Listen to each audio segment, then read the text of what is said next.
Jadi kemarin saya menerima Pak Marsiono, Ketua KONI, dan Pak Sekjen, Pak Ade. Kita juga mulai sinkronisasi untuk persiapan PON 2028. Memang kan sepertinya ada diskusi bahwa NTT, NTB itu tetap menjadi tuan rumah PON secara bersama.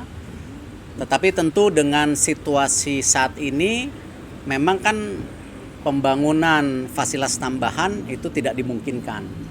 Karena kita tahu dari hasil kerjasama kami dengan Menteri Dalam Negeri Pak Tito juga yang kemarin sudah ditandatanganin, banyak sekali fasilitas-fasilitas yang tidak maksimal, ya, termasuk fasilitas olahraga tentunya. Nah, jadi salah satunya tidak ada venue baru. Ya, dan ini trennya di dunia sudah seperti itu.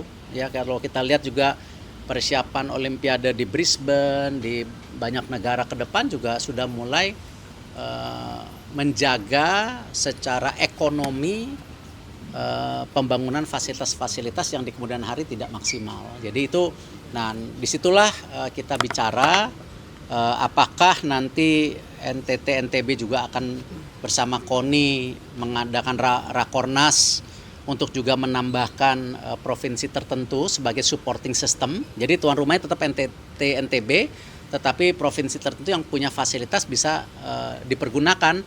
Saya sangat welcome, saya sangat terbuka, tetapi saya tunggu keputusan KONI-nya baru saya mengeluarkan surat secara resmi mengenai tuan rumah NTT dan NTB dibantu provinsi mana, saya nggak tahu. Jadi suratnya memang belum saya keluarkan. Nah, kalau mereka sudah baru kita keluarkan. Langsung jadi penyangga gitu? Penyangga. Ya, karena memang kan kembali payung hukumnya mesti ada. Jangan sampai nanti saya mengeluarkan surat atau menunjuk-nunjuk dari KONI ternyata nanti secara audit pemerintahan menjadi isu administrasi baru ke depannya. Jadi saya minta payung hukumnya ada. Pak, kalau Tunggu KONI nanti dari KONI gitu. Pak, kalau monitoring dari Kemenpora sendiri gimana? Malaysia yang bilang Bapak Ini dulu tadi jangan kesana dulu, PON dulu. Pak, monitoring dari Kemenpora sendiri ya terhadap kesiapan NTT sama NTB itu seperti apa Pak? Artinya bahwa tadi kan memang tidak ada pembangunan venue baru.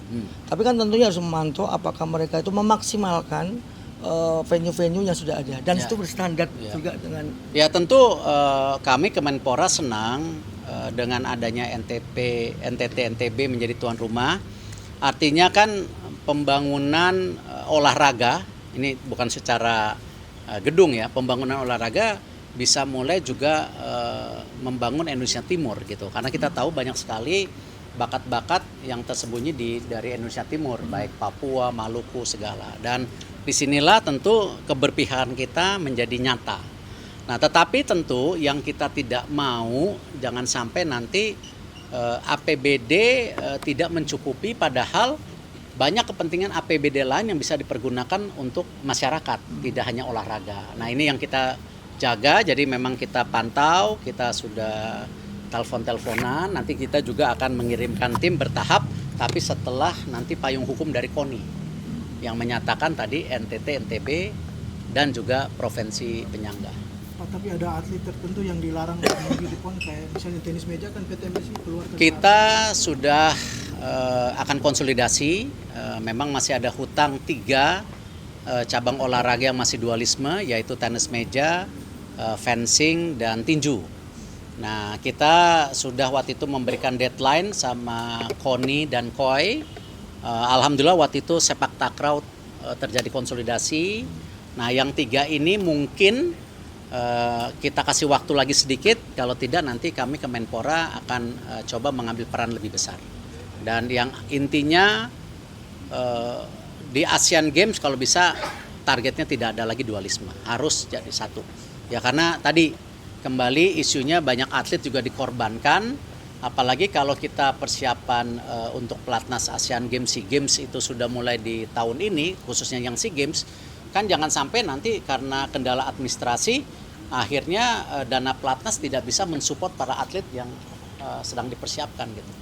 Jadi proses penyelesaian penuntasan itu seperti apa?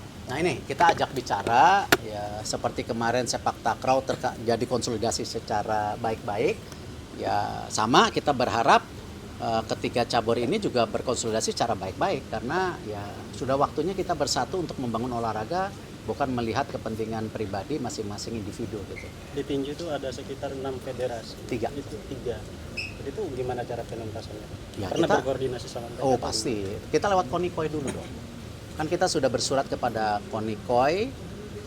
Kemarin alhamdulillah Konikoi sudah bisa menanggulangi sepak takraw.